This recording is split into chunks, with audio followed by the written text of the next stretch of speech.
teiega 7.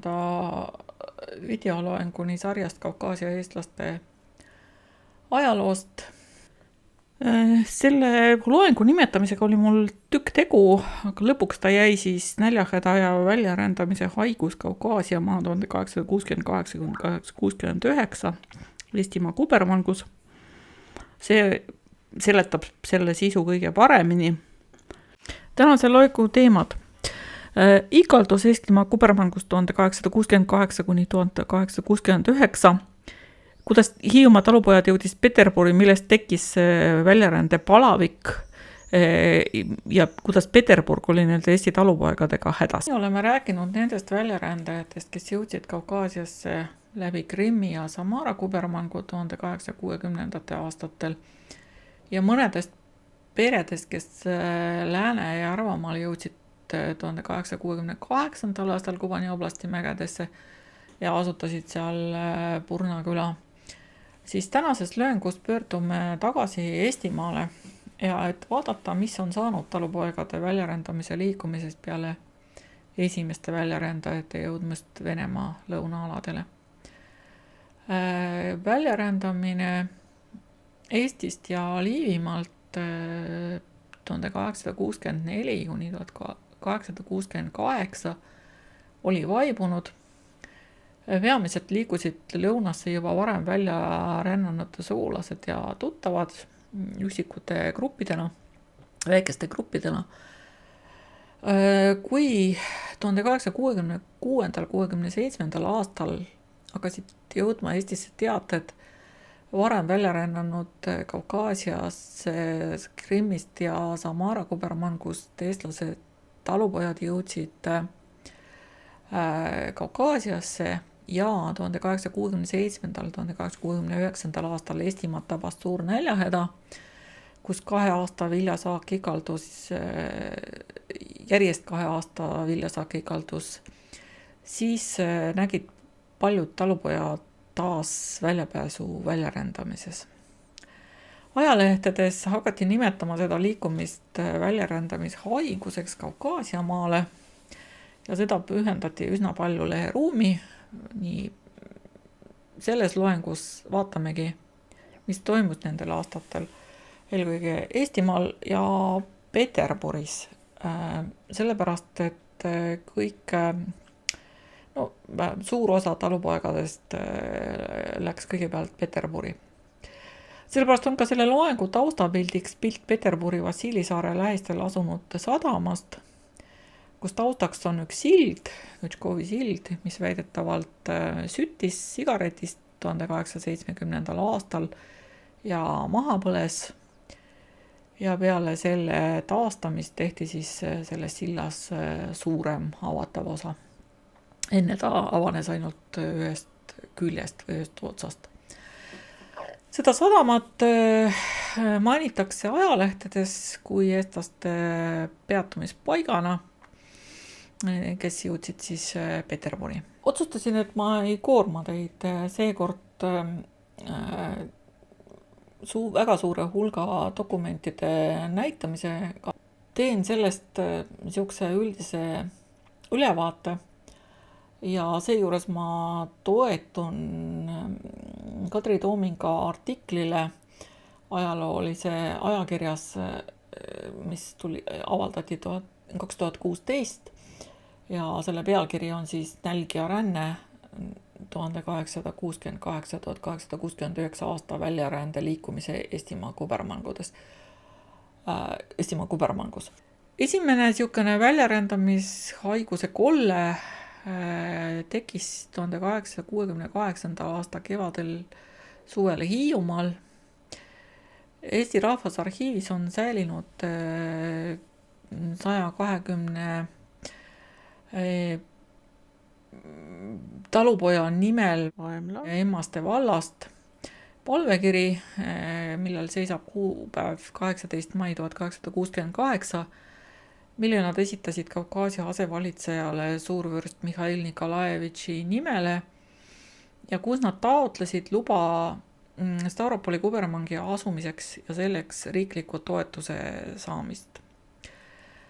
Nagu juba varasemates loengutes on räägitud, väljarändamisloa taotlemine oli väga pikk ja bürokraatlik protseduur.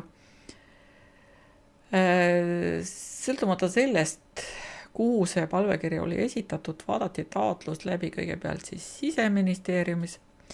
Siseminister arutas talupoegadele maa eraldamise võimalusi riigivara palatiga. Küsiti arvamust väljarändajate elukoha ja sihtkoha kuberneridelt, saamaks siis nagu tagasisidet selle kohta, kas seal on maad ja kas on rahvast üle või puudu. Ja juunis oli Kaukaasia asevalitseja peavalitsuselt, me teame sellest Tbilisis asuvast organisatsioonist on meil siin varasemates loengutes juttu olnud, antud teada Siseministeeriumisse siis, et Eestimaa kubermangust väljarändajate talupoega Staropoli kubermangus on võimalik maad eraldada. Tolleaegne Eesti kuberner Wilhelm von Ulrich,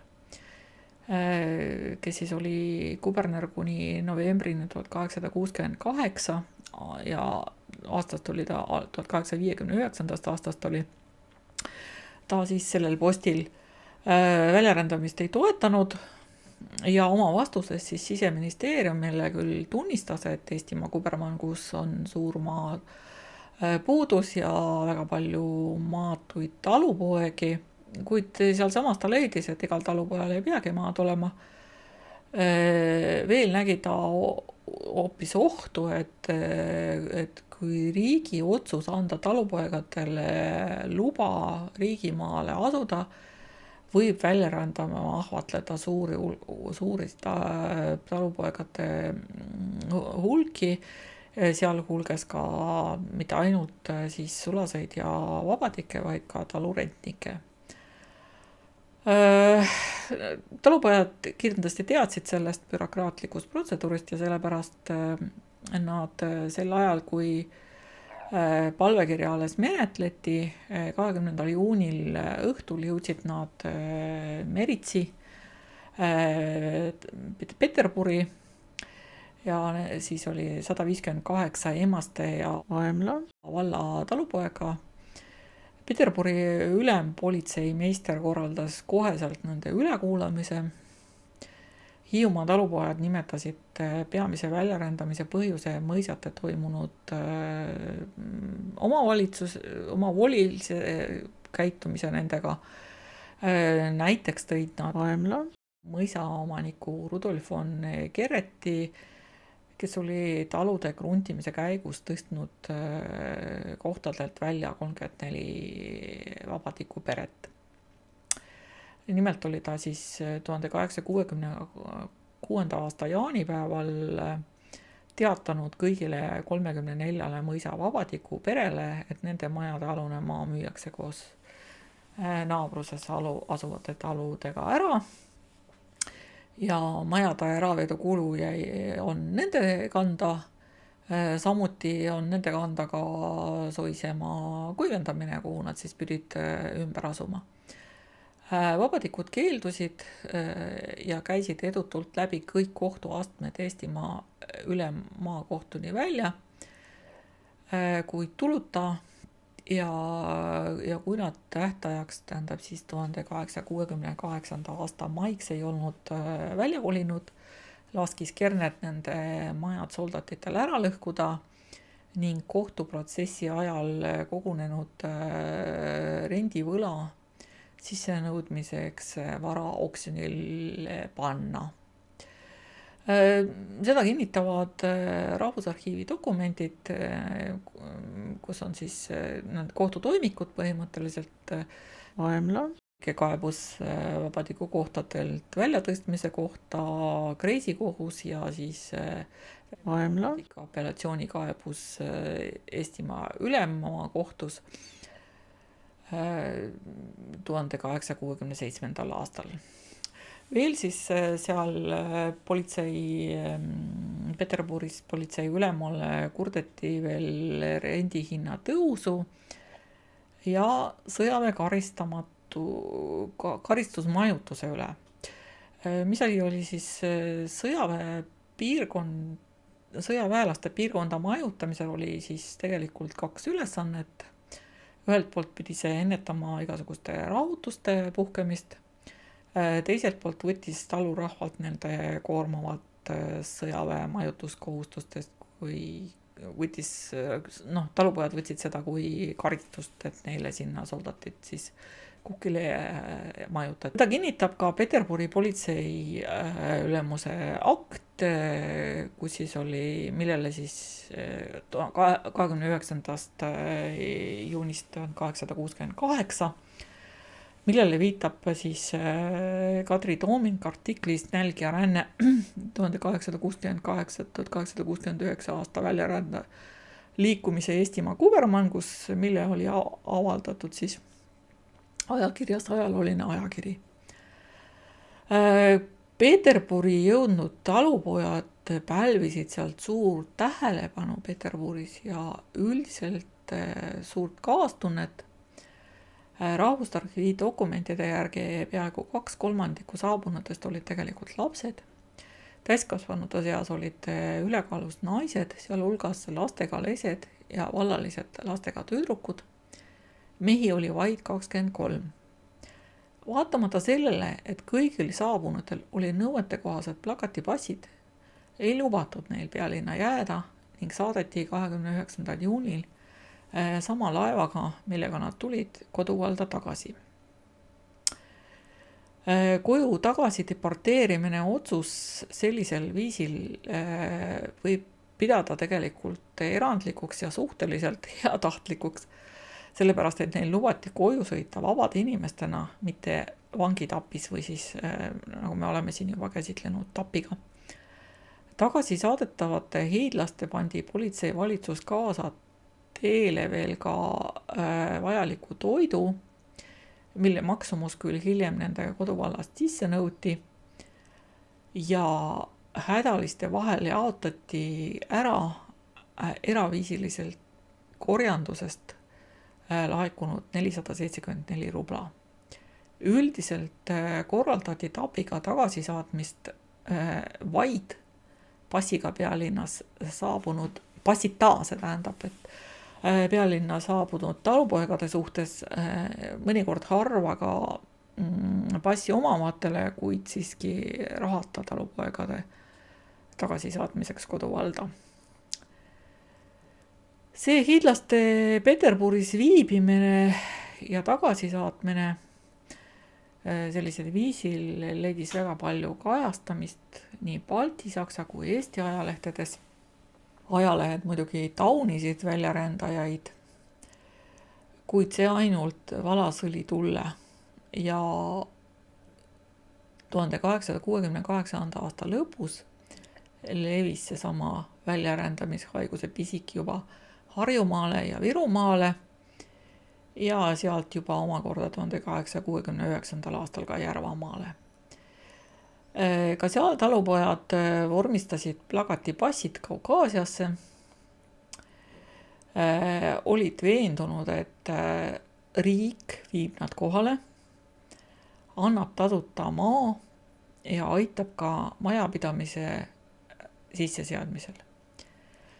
Seepärast enne teele asumist müüdi kõik oma vähene vara maha ja muidugi võimudel toetuse saamiseks kõigepealt liiguti Peterburi. Haigust põhjustasid ka varem kodumaalt lahkunud sugulaste ja tuttavate või ka Lõunamaa Venemaale sõjaväeteenistusse sattunud soldatite kirjad. Viimaste ehk siis soldatite jutu kohaselt tuli väljarändamisega kiirustada, sest üsna varsti saavad ka Venemaal kõik paremad maad välja jagatud. Virumaale andis hoogu juurde ka selle geograafiline staatus, seepärast kui 1868. aasta sügisel hakati sadamatest takistama talupoegade minekut laevadele, siis suundusid väljarändajad Peterburi poole maismaad mööda läbi Virumaa ja sealt siis nagu kuultigi ja nähti seda. Üheks oluliseks infokanaliks väljarändajate jaoks olid kindlasti ajalehed. Ka needsamad pastortollikirjad, mida me oleme varasemalt loengutes käsitletud. Vaatamata sellele, et kirjutisid taunisid väljarändajad ja väljarändajad ise, nagu mäletate, rääkisid laostamisest ja suurest raskustest, mõjusid nad talupoegadele vastupidiselt. Eelkõige sellepärast, et pastor Toll ei eitanud maa saamise võimalust Stavropoli kubermangust ja see oli talupoegadele tegelikult kõige tähtsam. Peale Hiiumaa talupoegade Peterburgist tagasisaatmist tegi 1868. aasta augusti alguses kuberner Ulrich Läänemaa renteile korralduse väljastada plakatipassi ainult neile talupoegadele, kellel olid ette näidata Aadra kohtuniku luba. Lube võisid saada talupojad, kes tõendasid reisikulude katmist vajalike vahendite olemasolu ja kellel oli konkreetne reisi eesmärk. Sisuliselt tähendas selline kontroll olulist 1863. aasta passiseaduses antud liiklusvabanduse piiramist. Talupojad olid veendunud, et passide väljastamine keeld oli Adra kohtunike ja kohalike siis mõisnike omavoliline piirang. Seega usku tugevalt asjaolu, et ilma passita seda usku tugevdas asjaolu, et need, kes ilma passita Peterburi jõudsid ja sinna paigale jäid, siis nende eest kanti koolt. Talupojad järeldasid, et Hiiumaa mõisnikud ja kubermangu võimud püüavad väljarändamist takistada vastu valitsuse tahtmist. Osalt oli neil ka õigus. Oktoobris 1868 asus Eestimaa kuberneri ametisse Mihhail Kalkin, kes esimese asjana leevendas passide väljastamise korda selleks, et pakkuda puudust kannatavatele talupoegadele maa saamise ootustega seotud väljarändamise reaalset alternatiivitöö otsimise võimalustele töövõimaluste avardamise näol. Seni oli kehtinud printsiip, et passi saamiseks tuli koju jäävad perekonnaliikmed kindlustada hädavajaliku elatusvahenditega, sest muidu võinuks nad muutuda valla sotsiaalsüsteemi liigseks koormaks. Nüüd sellest printsiibist loobuti. Vaeste talupoegadele pealinna kogunemise takistamiseks tohtisid renteid 1868. aasta lõpus vanuse või haiguse tõttu töövõimetutele talupoegadele väljastada passi ainult märkega välja arvatud Peterburi. Peterburis korraloa juba tagasi toimetatud tuli passi väljastamisel nõuda elatusvahendite ettenäitamist.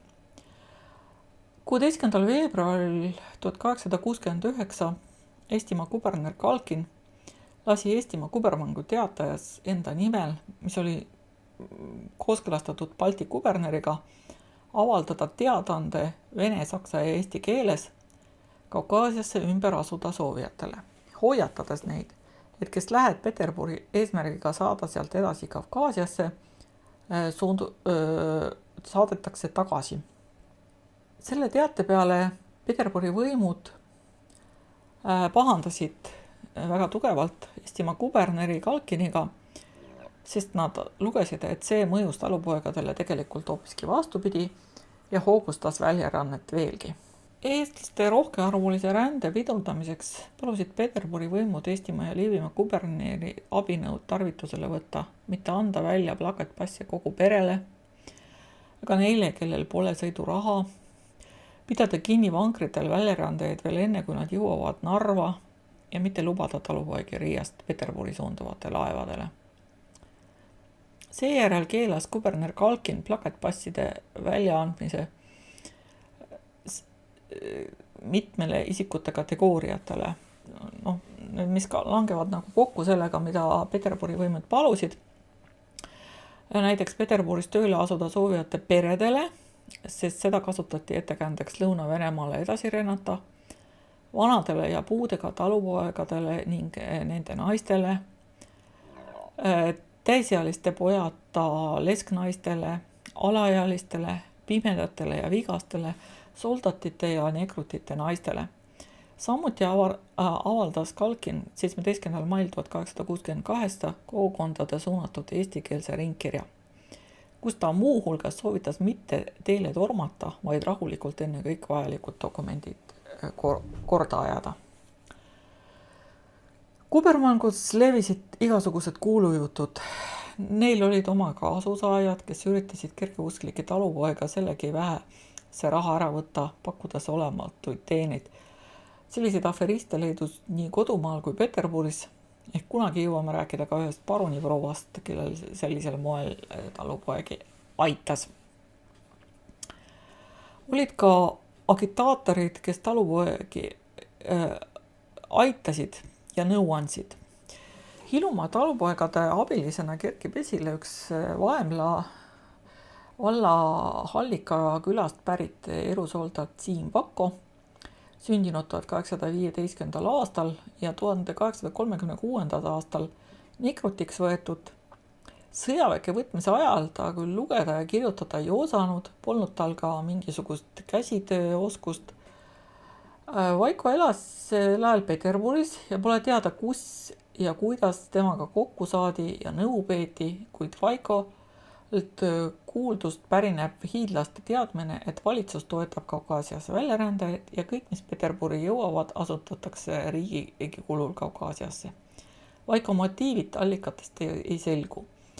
Palvekirju ta ise ei kirjutanud, küll aga aitas sellest kirjutajaid leida ja andis nõu, millistesse ametiasutustele ja kuidas tuleb pöörduda. Nii kirjutab Pärnu Postimees 31. juulil 1868 ja kaebab kreisisaadik Undern Sternberg Eestimaa kubernerile. Väljarändajatel olid sidemed ka 1850. aastal Peterburis välja kujunenud eestlastest haritlaste koondusega, mis sai tuntuks kui Peterburi patrioodid või ehk siis rahvasõprade nime all. Tallinna sakslaste ajaleht Revaldsche Zeitung juhtkirja väitel saanud Hiiumaa talupojad nõu keisri ihuarsti Philipp Karellilt endalt ja tema teenrilt. Kindlasti suhtles Peterburis väljarändajatega tõenäoliselt ja aitas ka palvekirja kirjutada Peterburi patriootide ringi kuulunud selleks hetkel teenistusastme tabelis 12. klassi ehk Kubermangu sekretäri auastmeni tõusnud mereministeeriumi ametnik Aleksandr Jurjev. Arvatavasti oli just Jurjev see, kes aitas tõlgina esimestel Peterburi jõudnud Hiiumaa vabadikel oma eluraskusi kaastunnet äratavamiks jutustuseks vormida ja hoolitses ühtlasti selle eest, et lugud Peterburi erandunud Hiiumaa vabadike saatusest Peterburi ja Moskva ajalehtedest jõuaks ja nii võimalikult laialt leviks. Kirjas maalikunstnik Johan Köhlerile nägi Jurjev hiidlaste Peterburis käimisega seotud sündmusi positiivses valguses, sest need aitasid Balti puudusi Vene avalikkusele ette tuua. Eesti talupoegade väljarändamine ja selle võimalikult põhjused olid 1868. ja 1869. aastal Peterburi ja Moskva väljarändajast veergudelt sagedane teema tegelikult, just tänu sellele Jurjevile. Jurjev ise oli sündinud Kroonlinnas, laevastiku ekipaaži madruse Jakob Jüri ja Maia sündinud Järska pojana, kus on selle kohta on olemas ka Kroonlinna 1834. aasta sünnimeetrika. Oli ta Tallinna kantonistide poolpataljoni kasvandik. 1854. määrati mereministeeriumi inspektor Mangu kirjutajaks ja 8-aastane eeskujulik teenistuse järel sai temast ametnik. Nii nagu me oleme juba varasematel loengutel rääkinud, väljarännet mõjutasid Eestimaa valitsemisega seotud huvide konfliktid Rüütelkonna ja Kubermangu valitsuses, baltisakslaste ja venestamispoliitika läbiviimine. Väljarändamisliikumise arengus oli oluline roll ka kõrgemal kohalikul võimul ja nimelt Balti kindralkuberneril. Balti kindral Pjotr Albinski, kes jagas maata talupoegade 3 kategooriasse. Esimene on aastasulased talus või mõisas, teised perekonnaga sulased, kes raha ja toidumoone asemel said töötasuks maalapikese kasutamise õiguse, kolmandaks vabalikud talu või mõisamaal, kes elasid päeva palga eest tehtavast tööst. Kõige halvemas olukorras olid just viimased, kelle osakaal oli Eesti kubermangus kõrgem kui teistes Baltimaa kubermangudes ning tõusis jätkuvalt talu ja mõisa sulaste arvelt, kelle arvu raha rendile üleminekuga sest teadlikult vähendati. Ikaltud aastal vajasid mõisnikud ja rendi peremehed tööjõudu aga veelgi vähem.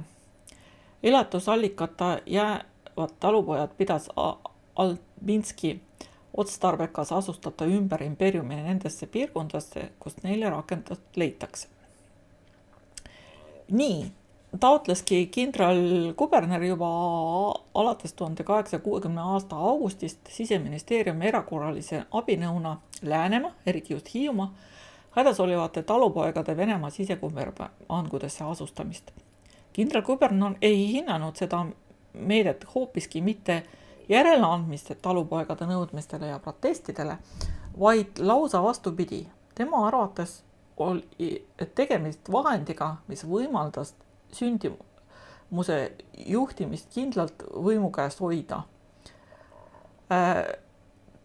Ühtlasi loodis ta nii Balti aadlite mõista anda, kuidas keskvalitsus sekkub kohalikesse asjadesse juhul, kui rütelkondade poliitika jätab oma talupojad elatusvahenditeta. Septembris 1868 saatis kindralkuberner Albinski siseministrile kirja, kus ta esitas eestlastele ümberasumiste programmi, mis nägi ette nende täieliku riigipoolse toetusega asustamine mõnda Venemaa sisepiirkonda, kus oleks senine kodumaaga sarnased looduslikud tingimused. Albinski teadis ka seda, et siinse talupoja kõige püüdluste siht olla oma isiklik maalapp, millel ta oleks täielikult peremees. Seetõttu ei tasunud püüda neid sulandada Vene küladesse, kus eksisteeris kogukondlik maakasutus. 6. septembril avaldas siseminister Timašev kindralkuberneri ettepanekule toetust ning riigivarade minister Aleksandr Zelenoi leidis ka sobivat maa Novgorodi kubergangus. Kuid asundamine lükkus edasi järgmisele kevadele või suvele, siis vastu talve ei olnud võimalik talupoegi lagedale ja hoonestamata paika saata. Kogu eraldatava planeeritava asustamistoetus oleks sellisel juhul läinud nende talve üleelamiseks. Asundamise edasilükkamist toetas ka asekuberner Vladimir von Rachten, kes lootis, et paremal saagiaastal, mida 1869 aasta toetas, ei kutsutaks Läänemaa talupoegade ümberasumiste ja selle kohta levivad jutud esile üldist väljarändamistuhinat. 1868. aasta septembri lõpus andis kindralkubernerile käsu koostada nimekiri Läänemaa talupoegadest, kellel oleks vaja kriisi ja laastamise tõttu välja rännata. Nimekirjade vahetu koostamine kohustus pandi Adra kohtunikele, kes küll ise nagu kurdeti sellist nimekirja koostamisest otstarbekust aru ei saanud, sest veel 2. septembril oli Eestimaa kuberner teatas rõhutanud, et Kaukaasiasse on rohkem tahtjaid, kui seal maad jagub ja välja saab rännata ainult oma kulul. Läänemaa väljarändajad olid aga kõik vaesed vabadikud, kes kuidagi esitatud nõudmistele ei vastanud. Adra kohtunikud olid neisse kandnud 963 Läänemaa talupoega. Väljarändamise vajaduse põhjenduseks oli enamike märgitud elatusvahendite puudumine, töövõimaluste puudumine, arvukas perekond või ka näljahäda. Ühe poole nimekirjast kantud olid lapsed, põhiliselt olid need suured pered, olid ka lastega lesknaisi. Siseminister Timašev kinnitas veel 10. detsembril kindralkuberner Aldebinskile uuesti üle, et valitsus peab vajalikuks Läänemaa talupoegade praegusest elukohast Novgorodi kubermangu ümberasumisest nende äärmiselt viletsa olukorra tõttu. Ent rõhutas ka, et tegemist on siiski vaid ühekordse ettevõtmisega.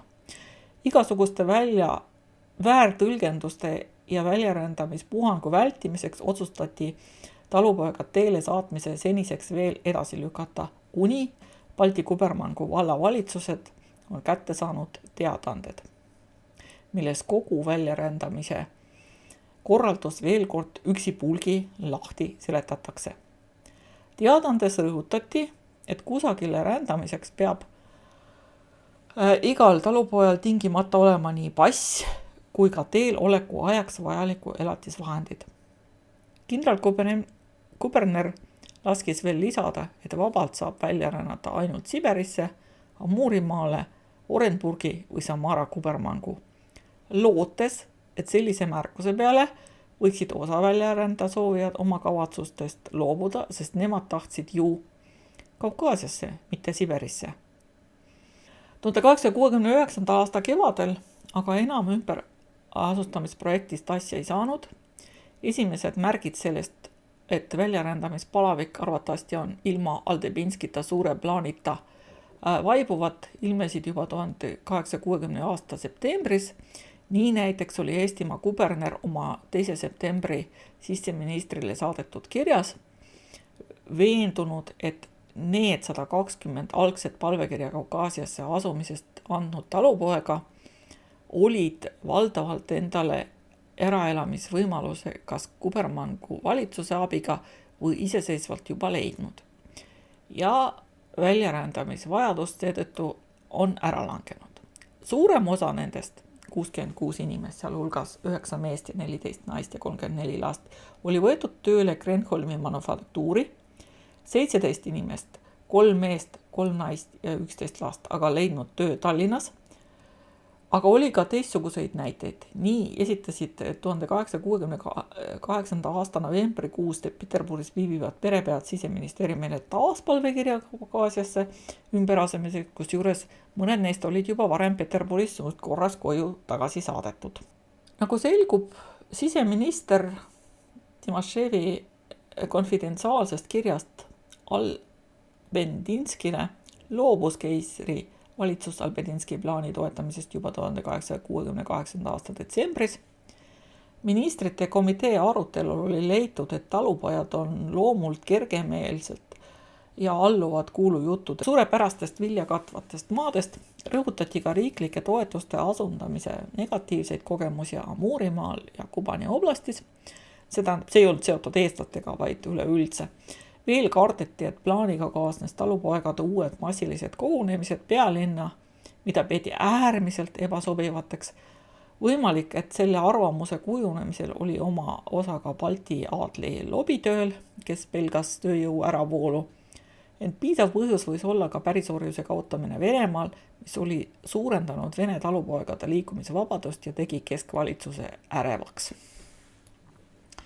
Kindral kubernerile sellest ministrite komitee seisukohast aga enne järgmise suve teada ei antudki.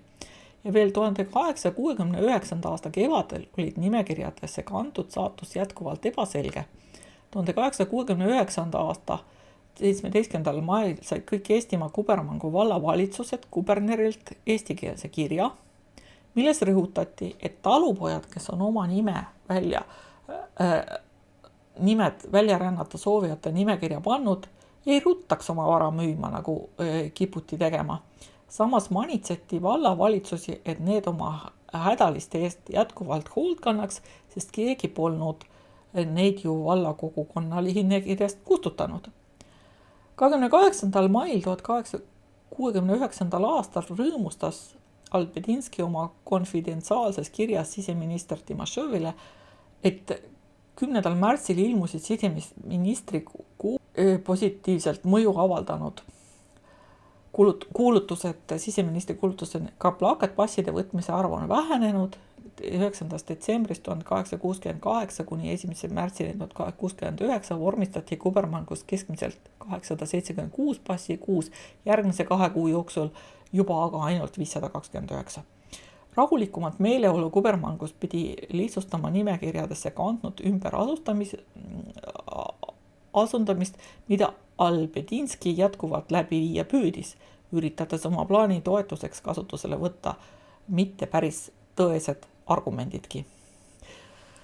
Üks nendest argumentidest oli, et neid talupoegi väljarändajates on 12 000, seda arvu ei ole võimalik kuidagi moodi tähistada. 12. juuli 1869 andis siseminister Timošov oma kirjas kindralkubernerile teada, et Eesti talupoegade ümberasustamine riigi toel ei tule enam kõne allagi. Albedinski suur ümberasumist kava oli päevakorrast maha võetud ja Läänemaa talupoegade ümberasumast tema poolt planeeritud kujul ei toimudki. Siseminister oli küll samuti seda meelt, et nimekirjadesse kantud talupoegadele, kes olid juba enne aasta ära laskmist oodanud, nüüd midagi ette võtta, aga asjadesse lasti ise ikkagi oma voolu minna. Paljud talupojad olid korraldusest hoolimata juba kodukohast ammu lahkunud. Väljarändamise korralduse kontekstist oli kindralkuberneri talupoegade asundamine plaan omas ajas õigupoolest üsna erandlik. Erandlik oli just see, et plaani algatajaks oli kindralkuberner,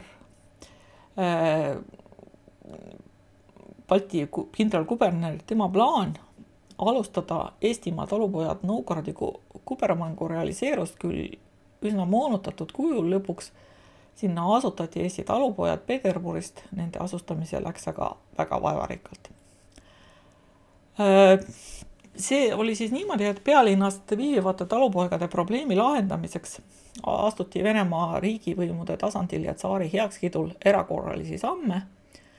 Valitsuse arusaam, et Peterburi tunklevad eestlased ei suudaks ennast senisest elupaikadest ära elatada ja otsustati 1868 aasta novembri lõpus saata see osa Peterburi tulnutest, kellel olid plakatpassid, edasi Novgorodi kubermangu, kus nad kavatseti kevadeni majutata vanadesse sõjaväekasarmatusse.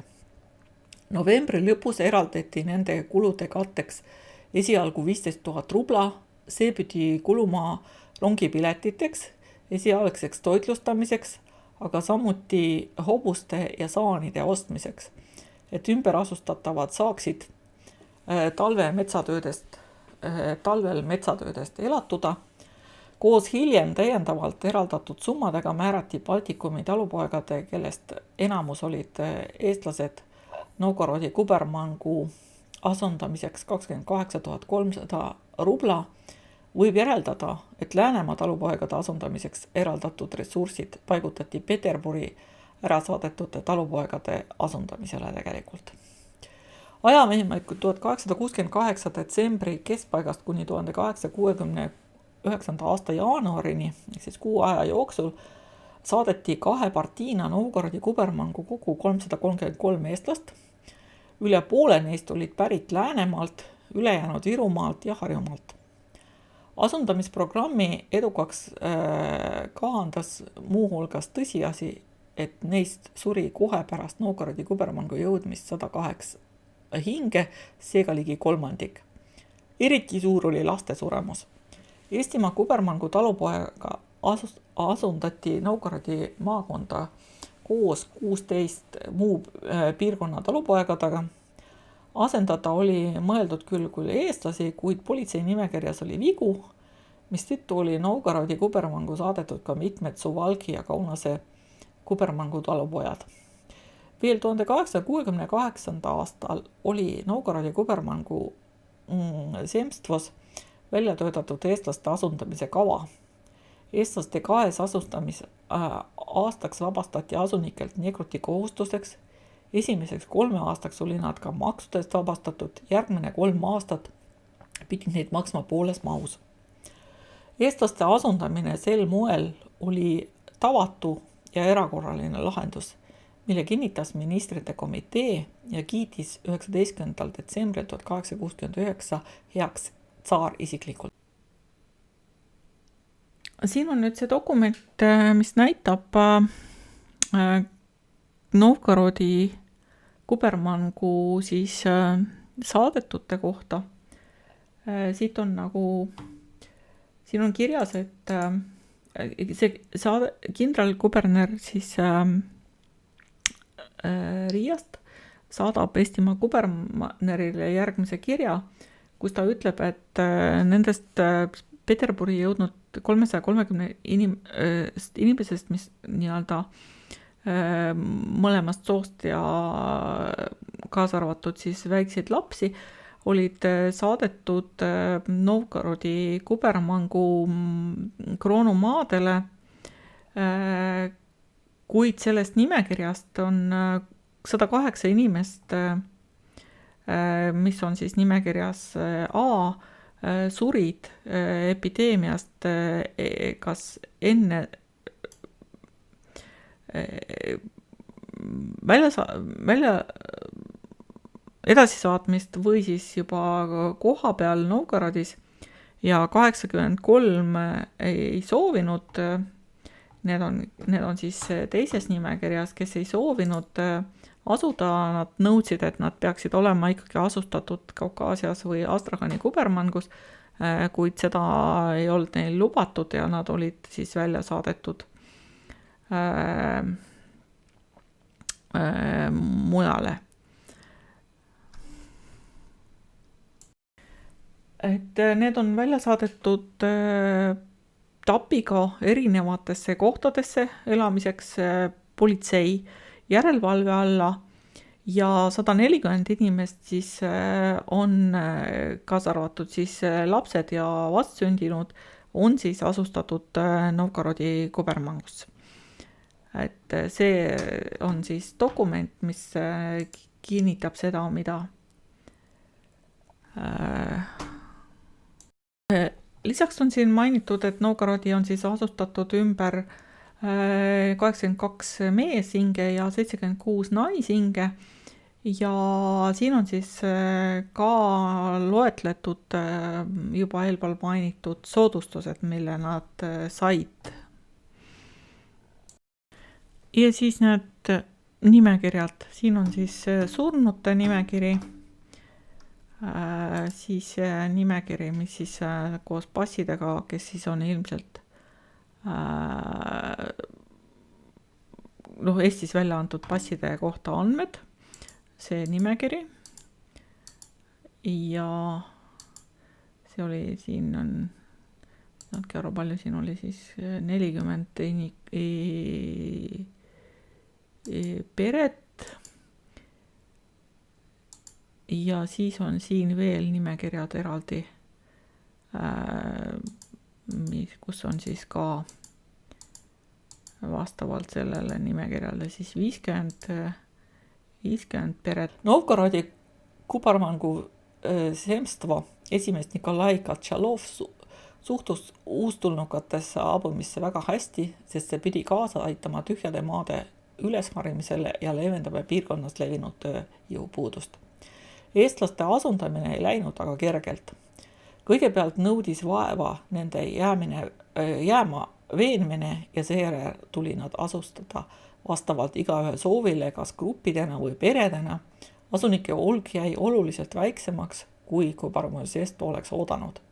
1870. aastal oli Novgorodi kubermangu sisse seadnud ainult 54 majapidamist, 158 inimest. On teada, et eestlased asendati Novgorodi maakonna Volhovo jõe äärde. Kõige tõenäolisem külana, mida siis nimetab August Nigol, on Selistšeks, mis tema järgi tekkis Volhovo jõele 1665. aastal Läänemaalt tulnud talupoegadest. See on ilmselt vale kuupäev. 1918. aastal oli külast kõigest 100 hinge ja puudus koolimaja. See viitab asunduse suhteliselt kesisele elujärjele. Tõenäosus, et Novgorodi kubermangu sunniviisile asendatud inimesed suudavad sinna rajada edukalt majapidamised, oli olnud üsna väike. Paljud asundatavate pered olid haiguse tõttu kaotanud töövõimelised pereliikmed. Nende hulgas oli ka vallalisi, aga vallaliste asuniku krunte ei eraldatud ja mitme ühele krundile asendamise oli vaid hädalahendus.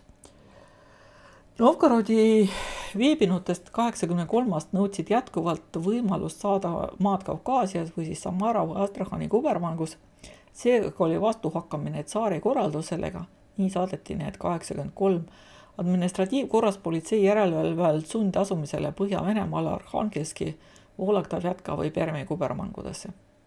1873. ja 1874. aastal sai 54 loa asuda ümber Tobolski kubermangu, kuhu 1866. aastal oli Jelani valda rajatud Oomi koloonia, koondamaks väiksemate süütegude eest asumise mõistetud luterlasi. Seal olid paremad põlluharimistingimused, luteri kool ja kirikuõpetaja. 1868. aasta sügisel ja järgneval talvel jätkus talupoega sundumine Peterburi lootuses, et seal erinevad Eestimaa kubermangu ametiasutused tullakse neile soovile vastu.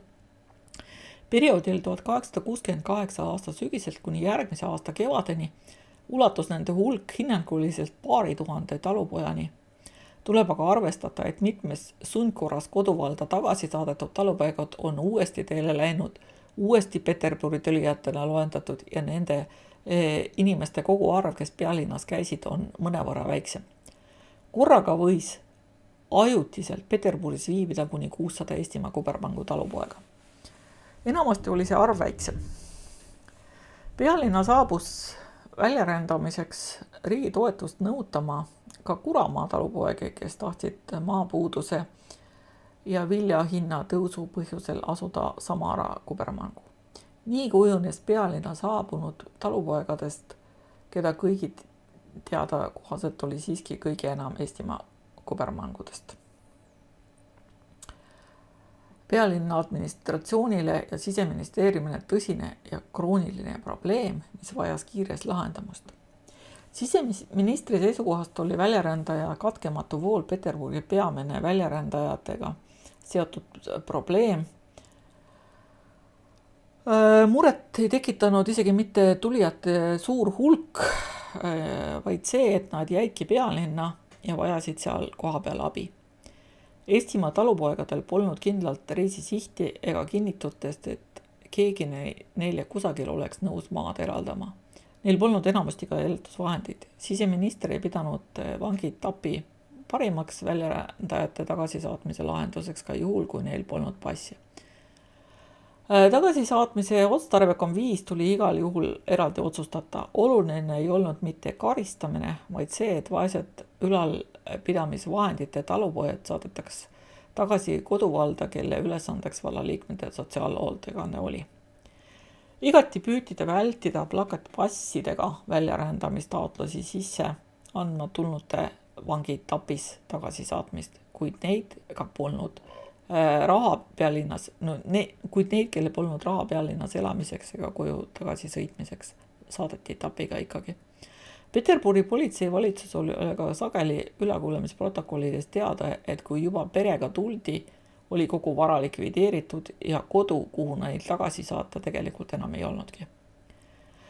Politsei suunas need inimesed Peterburi vaeste komiteesse, sõltuvad parasjagu pealinnas viibivatest hädaliste hulgast, mõnikord ka Tapi vanglasse. Komitee küll leidis, et vahendite piiratuse tõttu ei ole ehk nende ülesanne väljarändajate eest hoolitseda, kuid passita ja elatusvahendita väljarändajaid talupoegi ei erinenud tavapärasest abivajajatest. Eriti oluline oli vaeste komitee abil paljulapselistele perede jaoks. Väljarändajate puhul oli koguni teada komitee vahendusel teostanud eraviisiliste asendamise projekte, kus talupoegadele otsiti sobivate eluaja teenistuskohad. Nii näiteks saadeti 9 Läänemaalt tulnud peret 22. oktoobril 1868 Novgorodi kubermangu Borovitši maakonda õuenõunik Reicheli mõisasse põlluharijateks. Tähelepanuväärne oli see seik selle poolest, et siseminister andis kindralkuberner Albedinskile korralduse organiseerida neile passid, kuna Albedinski soovis Novgorodi eestlasi ümber asustada. See oli siiski erandlik vastutulek, sest nende passid olid, nende seas oli 5 väikese lastega peret, keda kõik olid üritanud nii laevaga kui tapiga korras saata, Haapsallu saata, aga selle tulemus oli kohanud nii jõulist vastupanu, kaebed ja enesehävituslikke ähvardusi, et kõrged ametimehed pidasid targemaks leebemaid lahendusi otsida. Peale nende 9 paigutust komitee veel moel ära vähemalt 11 perekonda. Pihva kubermangu Ostrovski maakonda mõisniku polkovnik Karamõševi mõisasse võeti 1 pere 3 hinge, 2 peret 8 hinge saatis komitee liige Peterburi Jaanikogudusse, pastor Kornelius Laanladi ja Kolbino vabrikusse varem valmis vaadatud kohtadele. Eestlaste oluliseks kogunemise ja abisaamise kohaks Peterburiks oligi Luteri kirik Kolomna linna osas. Pastor Laanland püüdis saabunud esialgu Jaani koguduse majja paigutata. 1868. aasta detsembris püüdi ta aga ühelt Vene kaupmehel täiendavalt 12-toalise korteri rantima. Üsna peagi jäi see samuti kitsaks. Aga möödudes vähenes ka abipakkujate innukus. Peterburi Luteri pastor Laanland pidas alguse Eesti talupoegade Peterburis rändamise põhjuseks viljasaagi ikalduse ja sellest sündinud näljahäda, aga aegamööda jõudis ta veendumusele, et paljude pealinna jõudnud hädaliste häda ei ole üldse nii suur, kui nad püüavad näidata ja tema usuveendade ja õdede ning rahvuskaaslaste liikuma panevaks motiiviks oli sageli olnud uskumus, et riik võtab enda kanda kõik nende unistuste maale kolimise kulud. 1869. aasta alguses asutas Laanland koos teiste Balti provintslastega seotud mõjukate tegelastel Peterburi erakomitee näljahädaliste abistamiseks Eesti ja Liivimaal ning suunas eestlaste abistamiseks kogutud summad nende senistele elupaikadesse, et väljarendamist ei tekikski. Eestlased ei olnud ainsad abivajaid, kuna tulijaid oli palju, ei olnud komiteel viimaks enam võimalik väljarändamissoovidega Peterburi tulnud inimeste hulka isegi lühikeseks ajaks majutada. Nii paluti oktoobris teisel pooles leida siseministrile mingi muu lahendus. Balti kubermangude vaeste väljarändamise pööras algusest peale pidevalt tähelepanu Peterburi politseivalitsus, kelle ülesanne oli tagada avalik kord pealinnas. Lahendusi otsides õnnestus neil saada luba talupoegade paigutamiseks parun Stieglitsi suhkruvabriku mahajäetud hoonetesse Peterburgi eeslinnas Ekaterhofi jõe kaldal asuvas Valinkina külas. 19. novembril 1868 tegi Peterburi ülempolitseimeister korralduse, et väljarändamise eesmärgid Peterburi tulevad talupojad, keda on eriti palju Baltimaade kubermangus ja kes on kohale jõudnud vaesunud, tuleb edaspidi kohe saabumisel majuta Volinkinasse. Nende ülalpidamiseks avati eraldi arve, kord päevas käis läbi 1 politsei arstidest. Politseivalitsus pidas Volinkinas paigutamine üle jooksvat nimekirja. 1868. aasta detsembri keskpaigas loendati seal 592 eestlast, nende seas 115 peret, aga lisaks 106 vallalist talupoega. Valdavalt olid nad pärit Läänemaalt, aga arvukalt oli ka harjumaalasi. 9. detsembriks oli eestimaalaste hulk suurenenud juba 620 talupojani. Kolmandik neist olid lapsed. Iga päev kuulus Volinkina suhkruvabrikusse majutamise toitlustamiseks 41 rubla ja 25 kopikat, mille eest täiskasvanu sai 2 naela, umbes 800 grammi ja lapsed 1,25 naela, 500 grammi leiba. Lõunaks ja õhtuks anti kapsa või kartulisuppi kruupidega ja hernesuppi soovitatavalt loomalihaga, mida täiskasvanutele jagas umbes 100 grammi ja lastele vähem. Pagulaste elu Steiglitsi suhkruvabrikus oli üsna raske. Suureks probleemiks said nakkushaigused.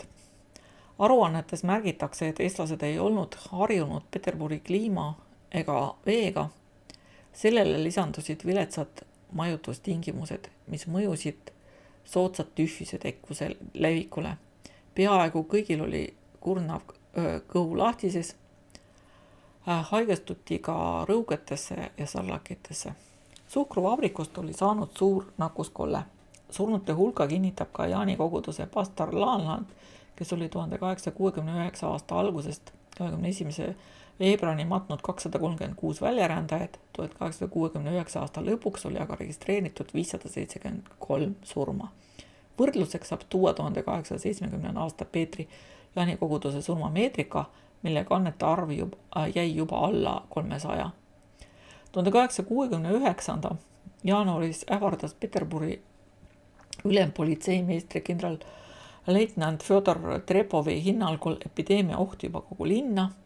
Selle vältimiseks pidas ta hädavajalikuks võimalikult kiiresti Eesti väljarändajate linnast eemaldamist ja palus siseministrist luba koju saata tagasi kõik Steglitsi suhkruvabrikusse paigutatud eestlased ja edaspidi kõik uued saabujad, kes tulid eesmärgil, et nad Kroonumaale ümber asundatakse. Ehkki eestlastele kodumaale saatmise toimus pidevalt, oli neid 1869. jaanuari alguses Steglitsi vabritsust ikka veel 360 hinge. Seega ühest küljest seepärast, et korraga sai etapiga saata ainult 50 inimest ja konvoi Peterburist Narva käis ainult korra nädalas.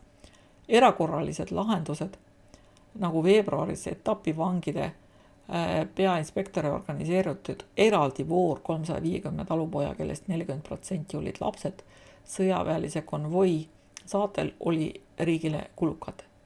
Teisest küljest ei vähendanud eestlaste arv Peterburis kiiresti, seepärast, et uusi talupojaga tuli järjest juurde. Siin on üks Eestimaa kubernerile Kalkinile dateeritud 11. veebruari 1869 saadetud kiri, kus Peterburi politsei annab teada, et eile saabusid Peterburi 80 inimest Eestimaalt, kes soovivad välja rännata teise kubermangu, kellel pole aga raha edasiliikumiseks ja elamiseks.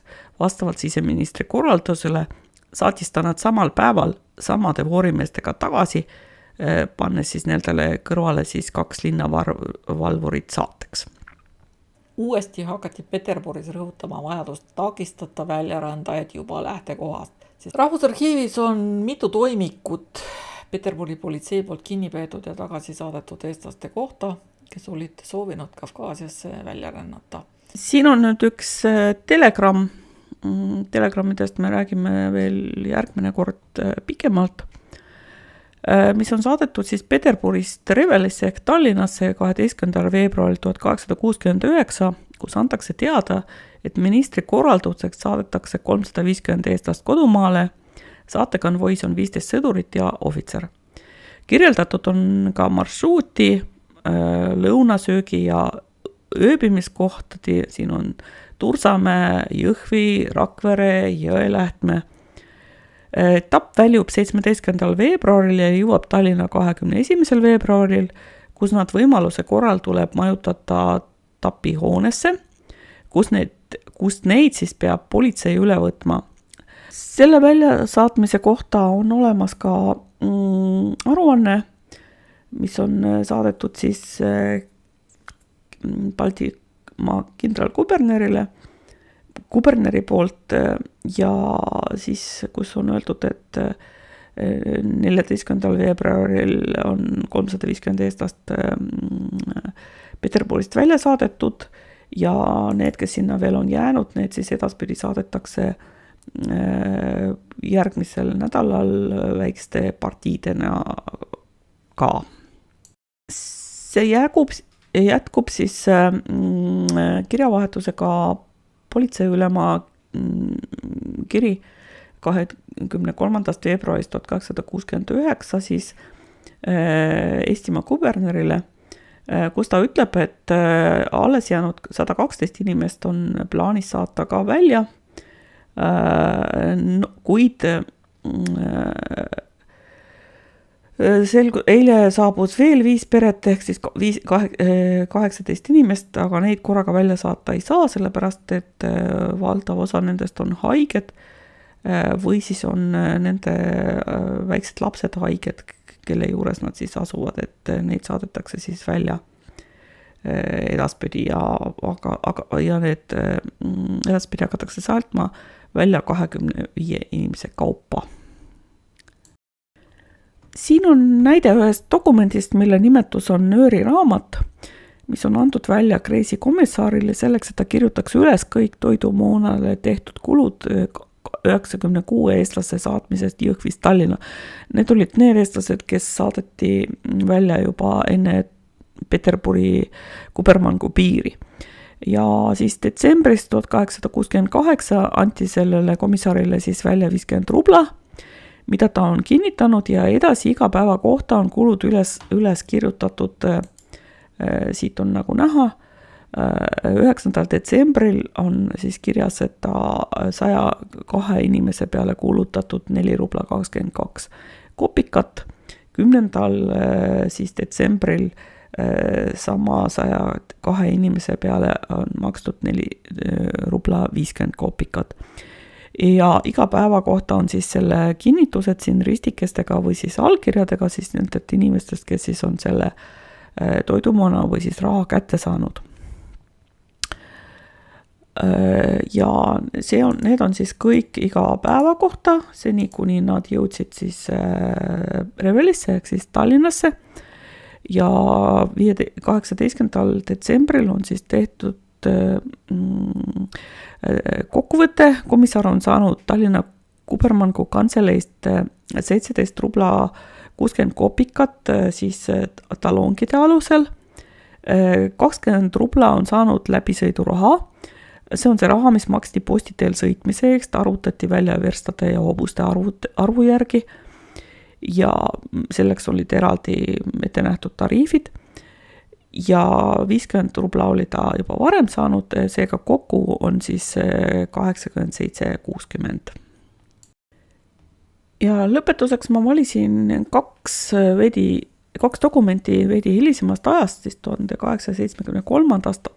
aastast, kuid see puudutab sündmusi, mis leidsid aset ikkagi 1868-69 ja räägib väga sellest Peterburist Novgorodi Kubermangu saadetud eestlase kurvast saatusest, kes tegelikult ju pidid saama alguses väga palju erinevaid privileege.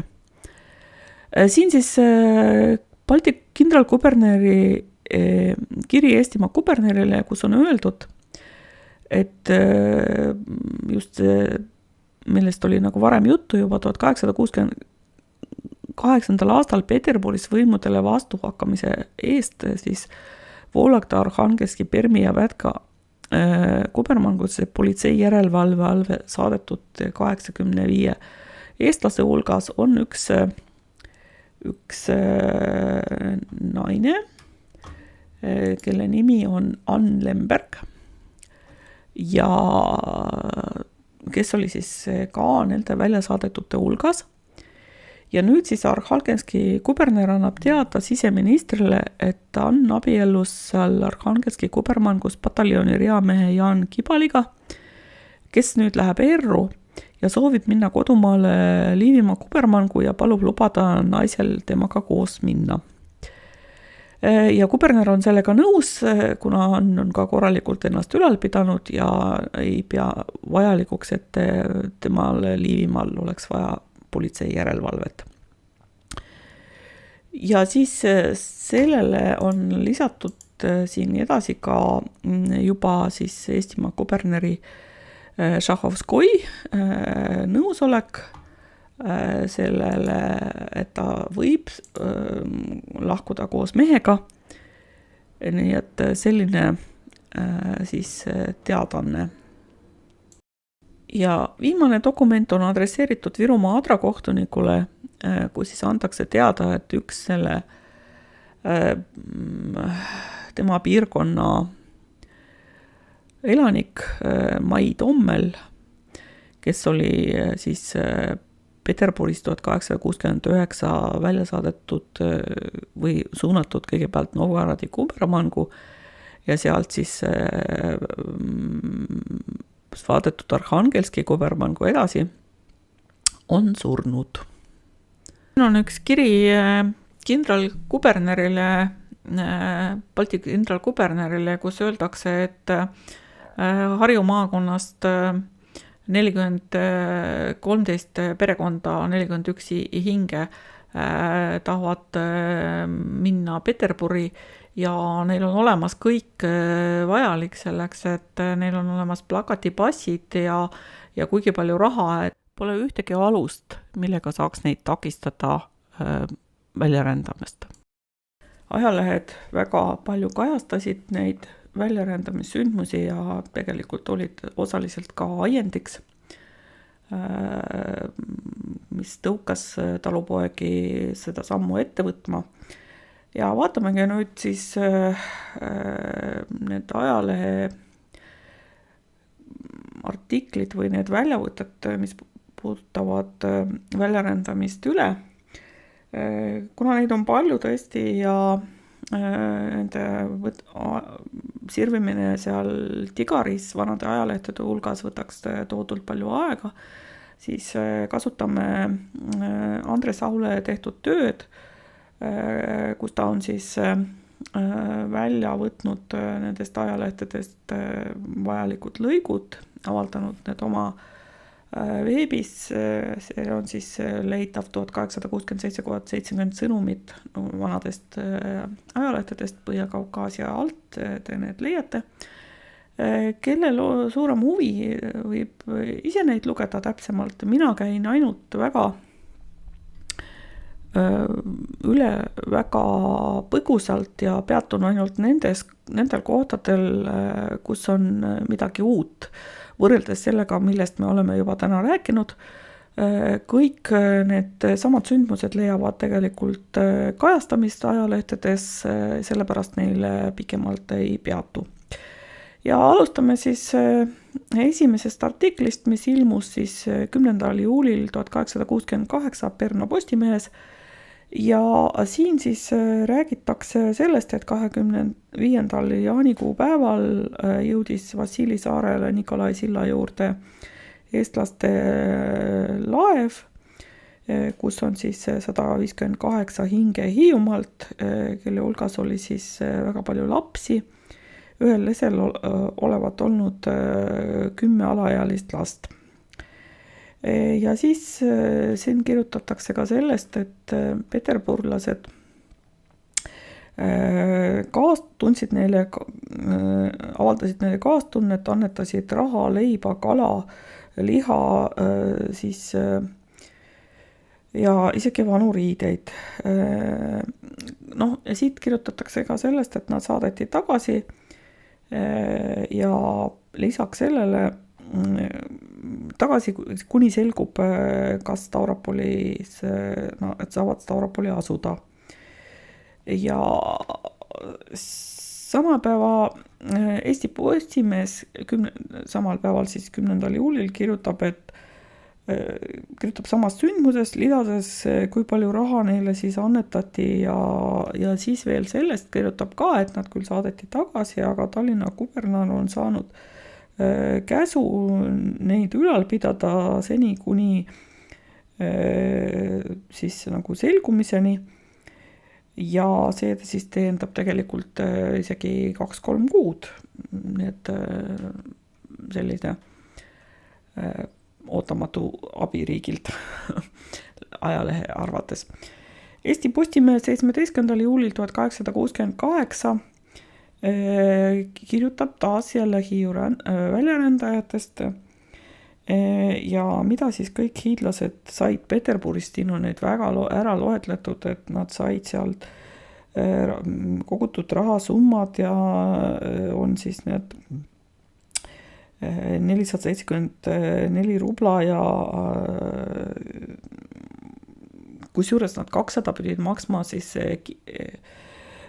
Kiperile sellest ja tagasi maksis selle raha kroonu, ehk siis tegelikult ei pidanud nad ise maksma selle tagasisõidu eest. Ja Moskvast neile ka koguti siis veel 500 rubla lisaks.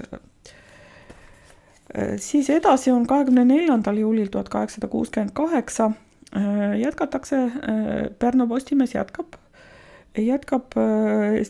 sellest, et Eestimaa kuberneril on siis et antud käsk saada hiidlast, et hoida hiidlasi üleval, et nad nälga ei sureks. 31. juulil 1868 Peterburist tuleb mängu juba see, et kust kohalt need hiidlased ikkagi sellele mõttele tulid ja räägitakse siin juba Siim Pakost. Edasi Pärnu Postimees 14. august 1868 viitab taas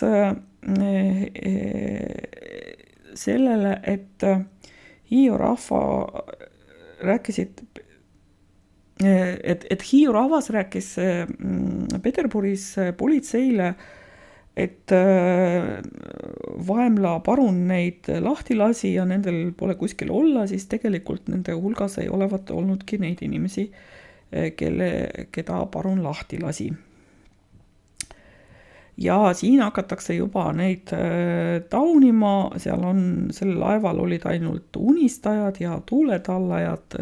Siis Eesti Postimees 14. augustil 1868 siis on Hiiumaalt on tulnud vastuväide, et Postimehele, et just nimelt sellele, et nad on seal niisama unistajad ja siin kirjutatakse, et tegelikult kas nad siis tõesti Postimees ei tea, et nad on väljasuuremise ohus, et see on nälg, et läbi ikalduse, mis on tulnud. Ja muidugi ajaleht püüab ennast õigustada ja küsib, miks keegi seesamanegi nendest siis enne välja uurima ei läinud ja miks nad ei teinud eeltööd. 21. augustil 1868 Pärnu Postimees jätkab seda Hiial väljaandamiste lugu ja jõuab järeldusi, et nälg on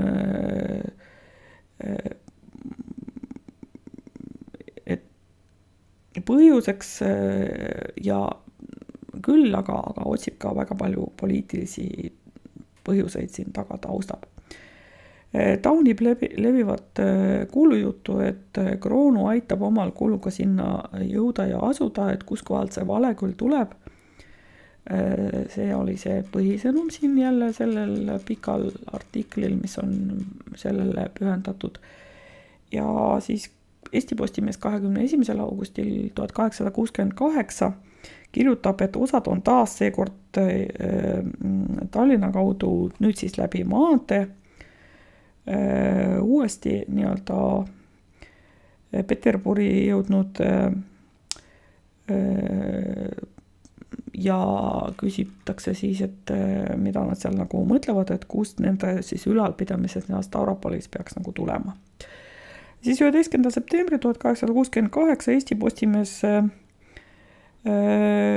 hoiatab, et väljarändajaid, siin on nüüd refereeritud või edastatud need kuberneri sõnumid, millest me ka juba vaatasime neid eraldi. Siis 23. oktoober 1868 kirjutab Eesti Postimees, et Läänemaal on Peterburgi juba 3-4 nädala jooksul jõudnud 37 inimest, lootuses ikka, et nad Kaukaasiasse saavad minna. Ja ikka loodetakse nagu Kroonu peale. Eesti Postimees 4. detsembril 1868 taunib siis Läänemaalt Peterburi tulnud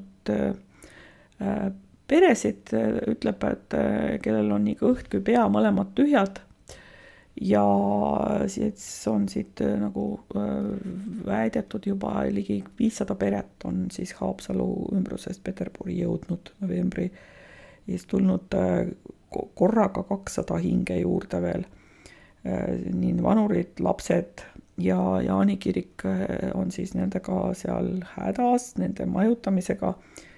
ja siin aga esimest korda räägitakse ka sellest, et siis on võetud ette see maha põlenud suhkruvabrik. 18. detsembril 1868 Pärnu Postimees kirjutab sellest, et koguduse õpetaja Laanland,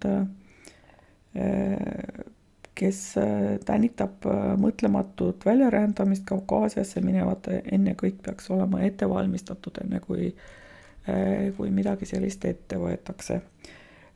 Samal päeval 18. detsembril 1938 kirjutab siis Eesti Postimees Narvast lugu, kuhu 2. detsembril oli siis 165 Eestis Haapsalu ümbrusest jõudnud ja kes tahtsid siis Peterburi jõuda, aga kuna Narvas oli juba keelatud edasi saata või peatada kõik Narvas, siis neile selle peale siis võeti nad kinni, pandi kasarmusse ja kus nad tegelikult siis rahvas vastu hakkas, et saadetagu neid Siberisse, aga tagasi nad ei lähe. 5. detsembril olevat nad siis ikkagi sealt kasarmudest soldatikas jõuga nagu välja toodud ja siis oli, siin on kirjas, et üks naine oli seal kasarmus juba lapse sünnitanud. Rahvas nutis, karjus, kuid nad ikkagi pandi vankritele, regedele ja siis koos 2 surnud lapse surnukehaga ja siis saadeti Tallinna poole. Koos siis iga vankri taha pandi veel siis püssimehed.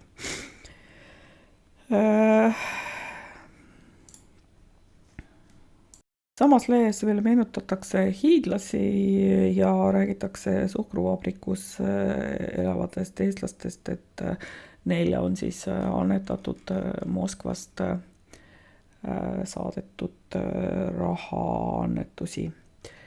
Edasi 1. jaanuaril 1869 Eesti Postimees räägib, et Narvast tagasi saadetud olid langenud petuohvriteks, kus neile lubati siis raha eest aga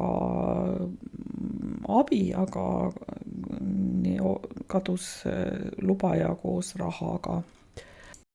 Eesti Postimees 1. jaanuaril 1869 räägib sellest, et eestlasi elab juba väga paljudes Venemaa piirkondades, näiteks siin Pihkvas, Peterburis, Novgorodis, Samara, Tauria, Kubermangust ja samas siis, kus on siis ka juttu Pihkvasse jõudnud eestlastest, kus nad said maad ja see saak on ka seal väga hea, aga samas hoiatab ta ka igasuguste petturite eest. Pärnu Postimees 8. jaanuaril 1809 kirjutab sellest, et paljud väljarändajad paljud on väljarändamist katsetanud ja tagasi toodud ja siis kirjutatakse siin ka veel ühest mingisugusest kõrgest mehest, kes neile lubadusi annab aga ei täida soove, et siis hoiatatakse jälle petturite eest.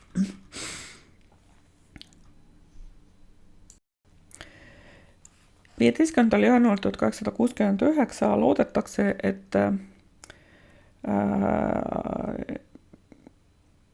raudtee võiks anda kunagi inimestele teenistust, sellepärast et see nagu leevendaks seda olukorda, mis praegu on nälja ja viletsusega on.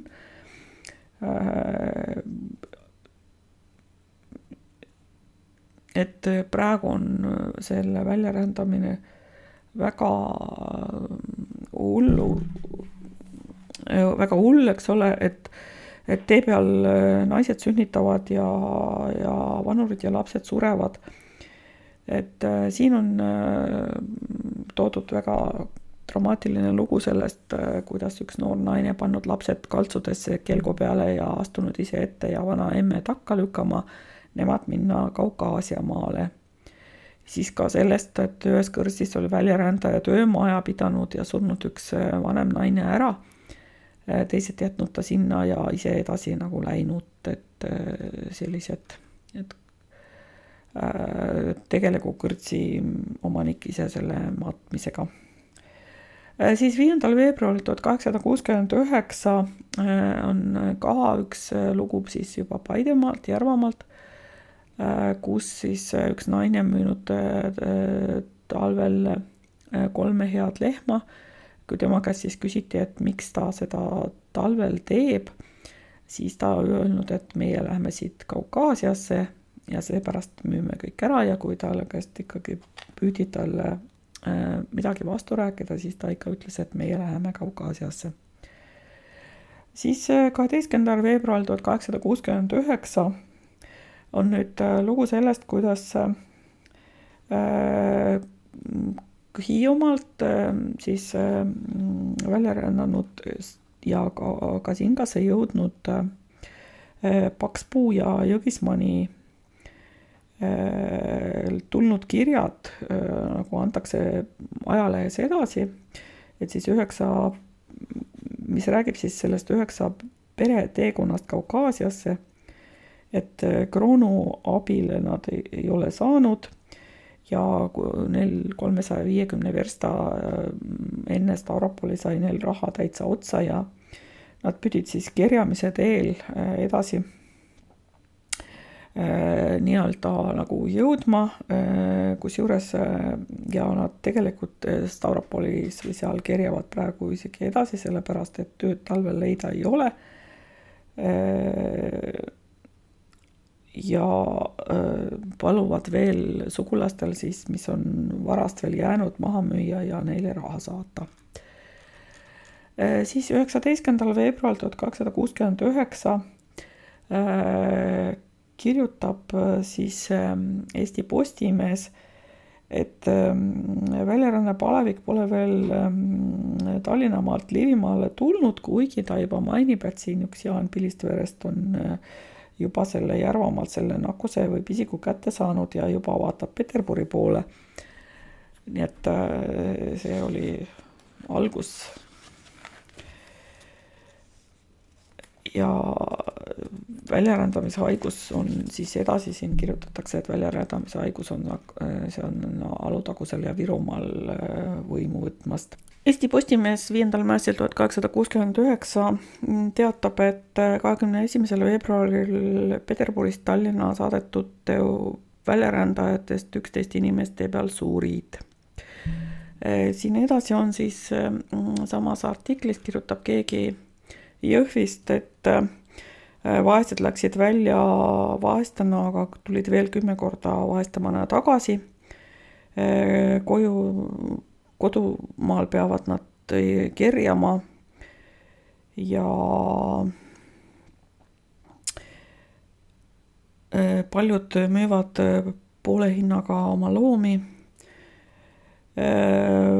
Väljarändajatele on toonud ka sisse igasuguseid haigusi, rõugeid, sõjatõbe, siis on tüüfus, on sõjatõbi ja ka teisi. Ja siis 5. märtsil 1869 Eesti Postimees ja Pärnu Postimees 19. märtsil 1869 on siis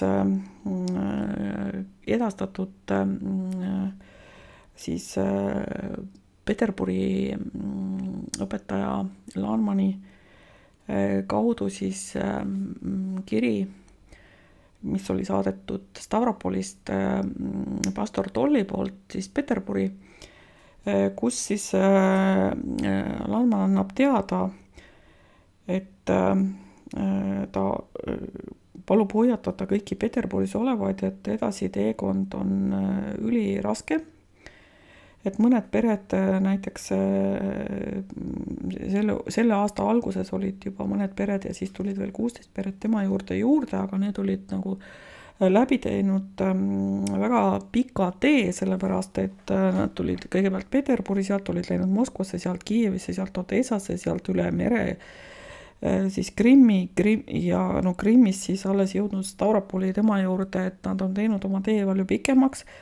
See tuleneb sellest, et nad ei tea vene keelt ja ei tunne, ei oska teadvustada endale seda teed.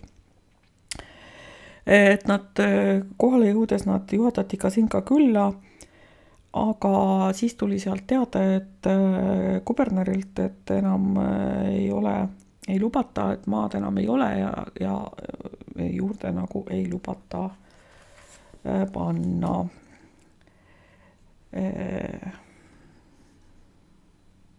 Et pastor Toll hoiatab, et neid võidakse siit tagasi saata ja see oleks nagu väga ränk katsumus kõikidele. Ja siis lisaks siis edasi Landmann räägib sellest, et ta on juba pidanud 236 hinge matma ja seda siis alates Nääridest, et siis tähendab aastal 1869 ja 46 hinge veel eelmisest aastast, et need on siis Peterburis maetud eestlased, väljarändajatest eestlased. Lisaks ta ütleb, et 3 arsti, 3 velskrit, 2 halastaja naist ja 1 kapten ja tema ise on ka saanud sõjatõve ja kapten on veel ikkagi haiglas, ehk siis nakatusid väljarändajatest tüüfusesse. Et inimesed on haiged ja surevad, siis nad paluvad ennast ikkagi tagasi saata. 26. märtsil 1869 siis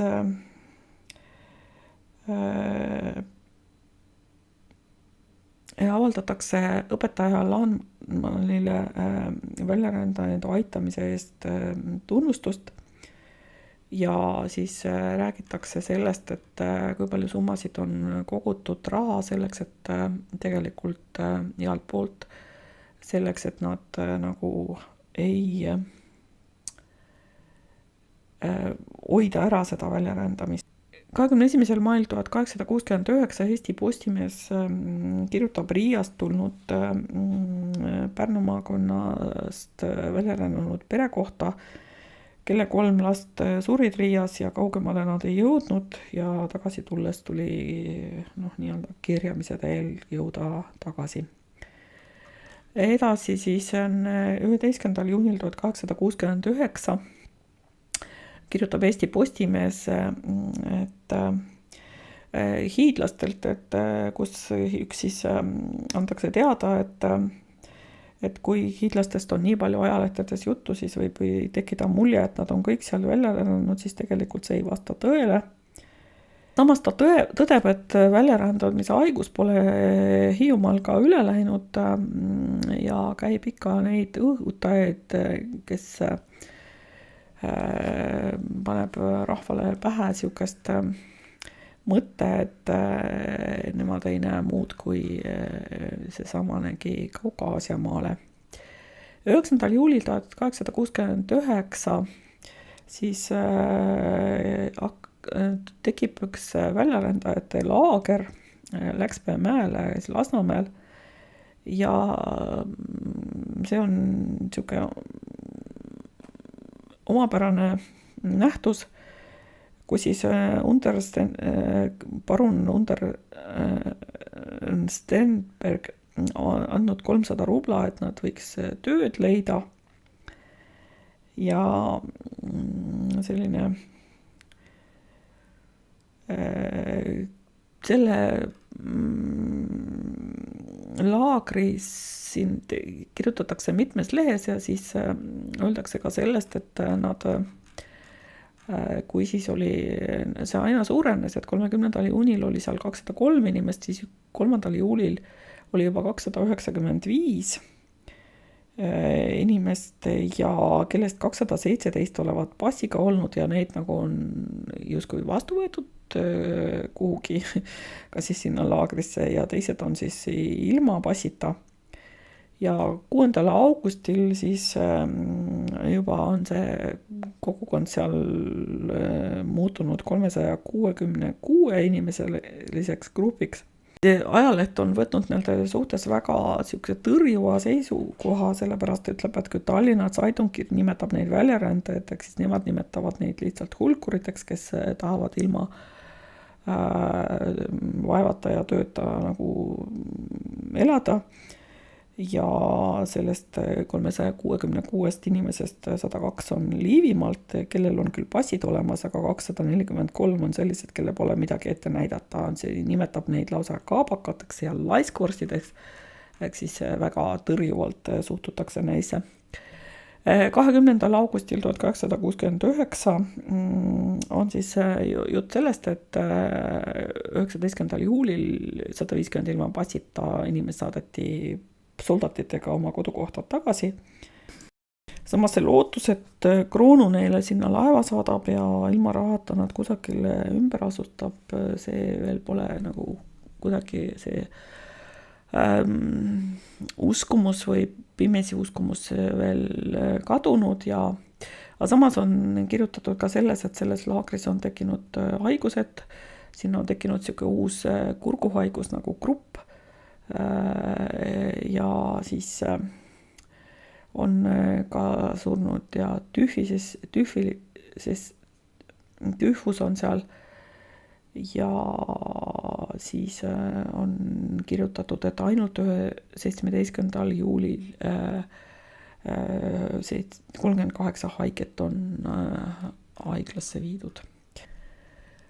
Kuigi loengus on käsitletud aastat 1868 ja 1869, siis vaatame paari ajalehe artiklit, mis on aastast 1870, sest need puudutavad otseselt neid sündmusi, mida me hakkame vaatama järgmises loengus Virumaalt Kaukaasiasse jõudnud perede kohta. Sellepärast vaatame, mida kajastasid ajalehed nende kohta siin siis 1870. aastal. Kõigepealt on nagu juttu sellest, et vaatamata sellele, et 1,5 aastat on väljarännet algusest möödunud, selle aja sees on väga palju tagasi tulnud, tagasi saadetud purupaljaid peresid, siis vaatamata ka sellele kõigele on siis aasta keskel läksid Jõhvi vallast umbes 100 hinge Simbirski kubermangu, kus nad siis kirjutavad, et soovivad, et küll elales, et sugulased ka sinna tahtvad tulla, siis nemad ütlevad, et nemad lähevad veel edasi, 2000 vürsta veel kaugemale minna.